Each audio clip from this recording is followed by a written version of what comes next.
ট্রেনে উঠবো এমন সময় আম্মু বলছে আম্মুর নাকি অনেক চা খেতে ইচ্ছা করছে। দেখতেই পাচ্ছেন ট্রেন প্রায় চলে এসেছে, আমরা এখন ট্রেনে উঠবো। আম্মুর চা খাওয়া প্রায় শেষ, ট্রেন বেশিক্ষণ দাঁড়াবে না। এই যে আমরা ফাইনালি ট্রেনে উঠে পড়েছি। আমরা আমাদের গ্রামের বাড়ি থেকে আমরা এখন চলে যাচ্ছি। মানে প্রত্যেকটা মানুষের গ্রামের বাড়ির প্রতি আলাদা একটি মায়া টান থাকে, কেমন যেন ছেড়ে যেতে ইচ্ছা করে না।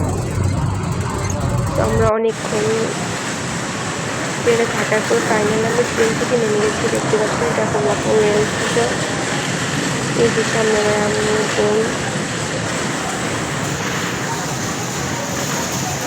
কমলাপুর রেল স্টেশনটা কিন্তু অনেক সুন্দর। আপনারা অনেকে হয়তো কমলাপুর রেল স্টেশনে কখনো যান নাই, আবার অনেকে গেছেন। এখানে অনেকে বসে আছে ট্রেনের অপেক্ষায় আছে। অ্যান্ড ফাইনালি ভালো লাগে না আমাদের ট্রেনটা কখন আসে।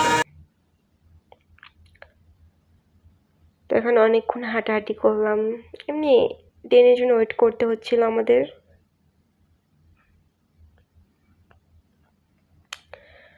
দেখুন কমলাপুর রেল স্টেশনটা কত সুন্দর।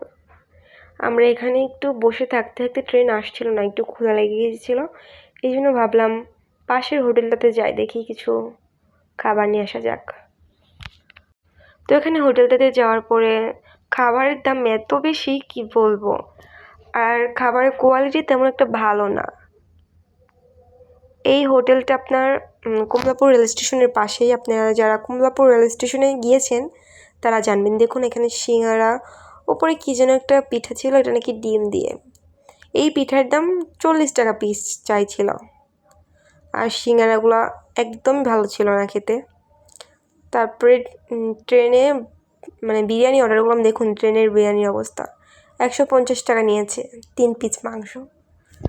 হচ্ছে ট্রেনের বিরিয়ানির অবস্থা, এবং খেতে একদমই ভালো ছিল না। আর এখানে আম্মু ছোলা বুট খেতে ইচ্ছা করছিল, ওই জন্য কিছু ছোলা বুট নিয়ে নিলাম আম্মু। এই বুট ভাজাগুলো খেতে কিন্তু অনেক মজা ছিল। আর এখানে আমার অনেক, দেখুন এখানে অনেক সুন্দর সুন্দর পাখি, বাচ্চাদের খেলার জন্য একদম ফুল উপযোগী। আর এখানে আমার অনেক আমড়া মাখা খেতে ইচ্ছা করছিল, এই জন্য আমি 20 টাকার আমড়া মাখা নিয়ে নিলাম। আমড়া মাখাটা খেতে অনেক ভালো ছিল, দেখুন আমার বোনও খাচ্ছে। অ্যান্ড ফাইনালি আমরা ট্রেন থেকে নেমে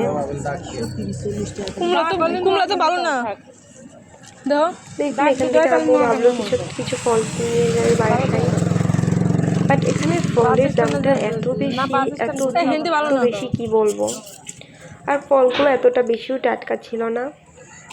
তো আমরা এখন বাসায় চলে যাবো। দেখুন আম্মু আপেল নিয়েছে 5 কেজি।